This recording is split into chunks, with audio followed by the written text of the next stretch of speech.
నేను మౌనిక సుంకర నా పేరు.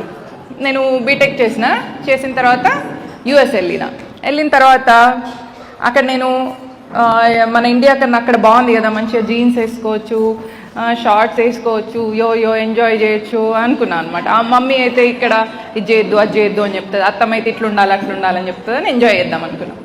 అయితే అప్పుడు ఒకసారి సడన్గా మా బాబు చిన్న బాబు వాడిని ఎత్తుకొని నరేంద్ర మోదీ వచ్చిండు చూసేద్దాము, మన ఇండియా ప్రైమ్ మినిస్టర్ కదా 2015లో, ఎప్పుడు ఎస్ అప్పుడు నరేంద్ర మోదీ వచ్చింది కదా చూసేద్దామని వెళ్ళినాం అనమాట.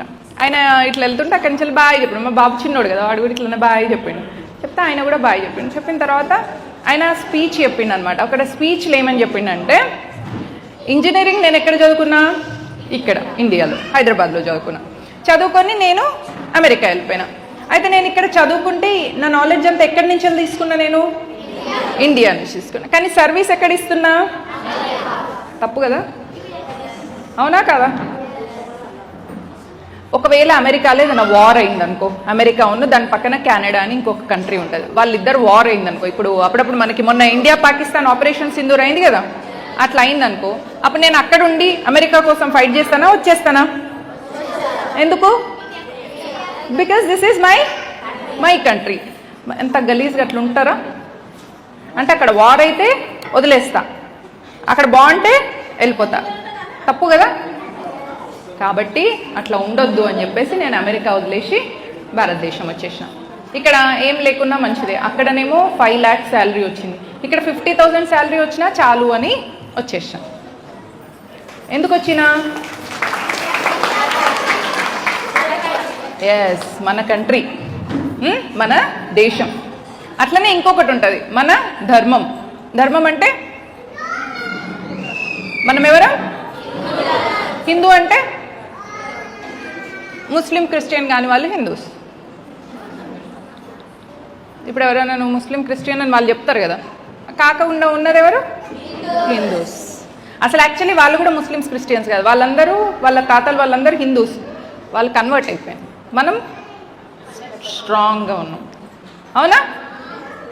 అయితే అట్లనే మనకు ఎట్లయితే మనకు దేశం పట్ల మనకు రెస్పాన్సిబిలిటీ ఉంటుందో, అట్లనే మనకు మన ధర్మం పట్ల కూడా రెస్పాన్సిబిలిటీ ఉంటుంది. అంటే ఒక హిందూగా కూడా మనకు కొన్ని రెస్పాన్సిబిలిటీస్ ఉంటాయి.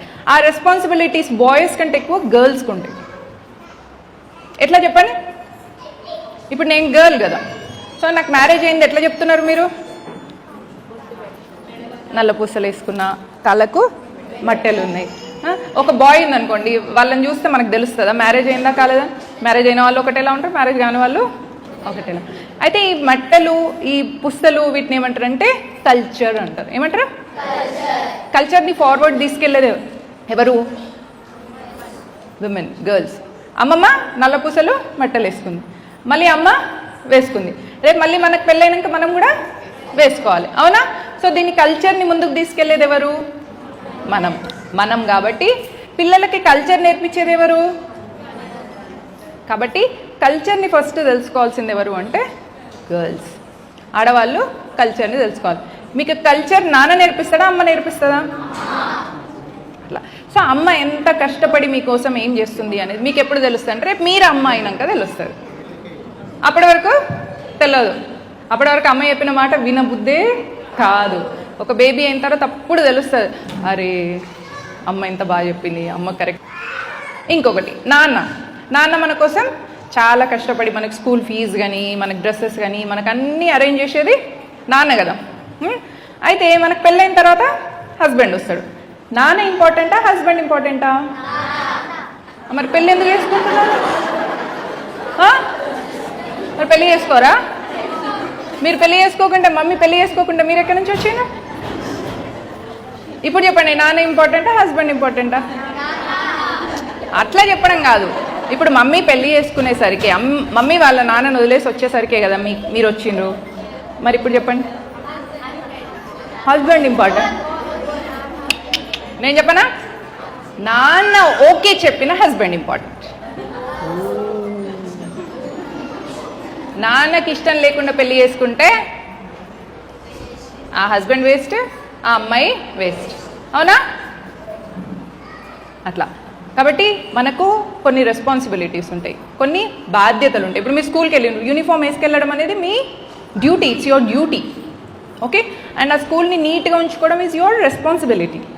అట్లనే మన హిందూ ధర్మం పట్ల కూడా మీకు ఒక డ్యూటీ ఉంటుంది, ఒక రెస్పాన్సిబిలిటీ ఉంటుంది. ఒక పేరెంట్స్కి చైల్డ్గా మీకు కొన్ని రెస్పాన్సిబిలిటీస్ ఉంటాయి, కొన్ని డ్యూటీస్ ఉంటాయి. అవి మీరు ఫాలో అయితేనే మీరు ఒక ట్రూ హ్యూమన్ బీయింగ్గా ఉంటారు.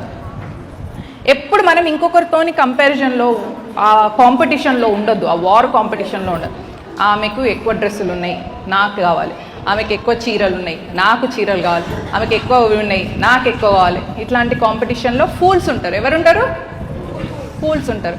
ఇది ఉన్న వాళ్ళు కాంపిటీషన్లో ఉండరు, ఇది ఉన్న వాళ్ళు కలుపుకొని వెళ్తారు. దీనిలో లో ఉందనుకో, లెస్ దెన్ 5 మార్క్స్ ఉన్నాయనుకో, 10 onకి 2 మార్క్స్ 3 మార్క్స్ ఉన్నాయనుకో బ్రెయిన్లో, అట్లాంటి వాళ్ళకి కాంపిటీషన్ ఉంటుంది. అమ్మ వాళ్ళకి ఎక్కువ చీరలు ఉన్నాయి, వాళ్ళకి ఎక్కువ అన్నీ ఉన్నాయి, నగలు వాళ్ళకి ఎక్కువ ఉన్నాయి. దీనిలో 10 on 9 8 ఉన్న వాళ్ళకి చీరలు నగలు కాంపిటీషన్ ఉండదు. ఏం కాంపిటీషన్ ఉంటుంది?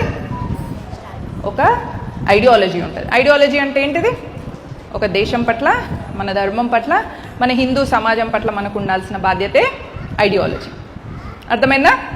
కాబట్టి మీ లైఫ్లో కొన్ని ఇంపార్టెంట్ ఉంటాయి. యాజ్ అ చైల్డ్గా మీ పేరెంట్స్ త్రూ మీరు రెస్పాన్సిబుల్గా ఉండాలి. అమ్మకు ఇంటలెక్చువల్గా అమ్మకు సపోర్ట్గా ఉండాలి. నాన్నకి ఇష్టమైనట్టుగా రేపు మీ లైఫ్ పార్ట్నర్ని మీరు చూస్ చేసుకోవాలి.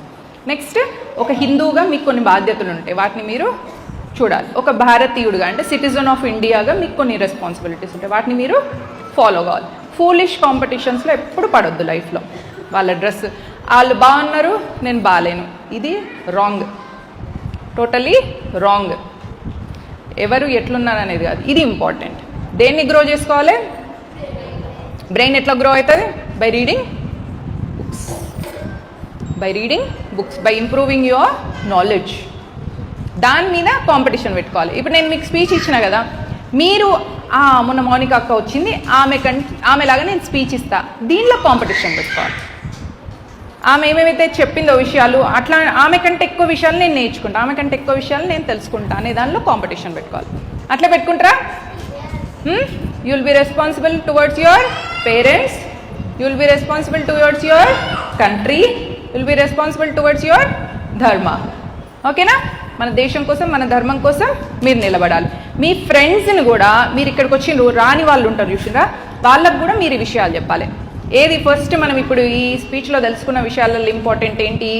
ఒకటి, యాజ్ ఎ స్టూడెంట్గా స్కూల్ తరఫున మీకు ఒక రెస్పాన్సిబిలిటీ ఉంటుంది, మీ పేరెంట్స్ తరఫున మీకు ఒక రెస్పాన్సిబిలిటీ ఉంటుంది, మన కంట్రీ తరఫున మనకు రెస్పాన్సిబిలిటీ ఉంటుంది, యాజ్ ఎ హిందూ కూడా మీకు ఒక రెస్పాన్సిబిలిటీ ఉంటుంది.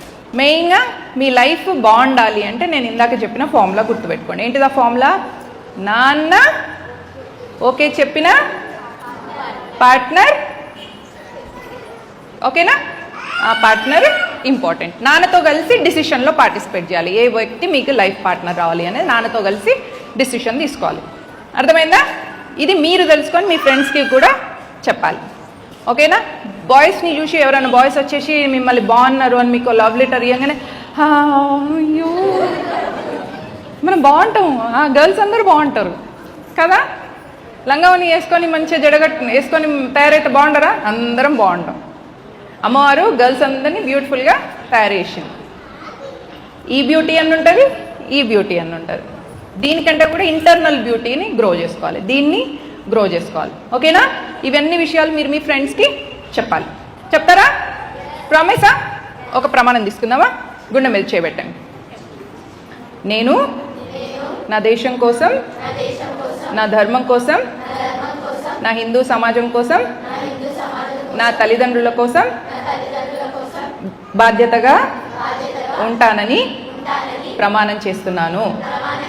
వారంలో 2 గంటల సమయం నా దేశం గురించి, నా ధర్మం గురించి, నా సంస్కృతి సాంప్రదాయాల గురించి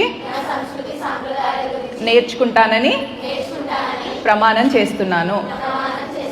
ఈ ప్రమాణం నేను నా తల్లిదండ్రుల సాక్షిగా, నా ఇష్టదైవం సాక్షిగా, మనస వాచ కర్మన ప్రమాణం చేస్తున్నాను.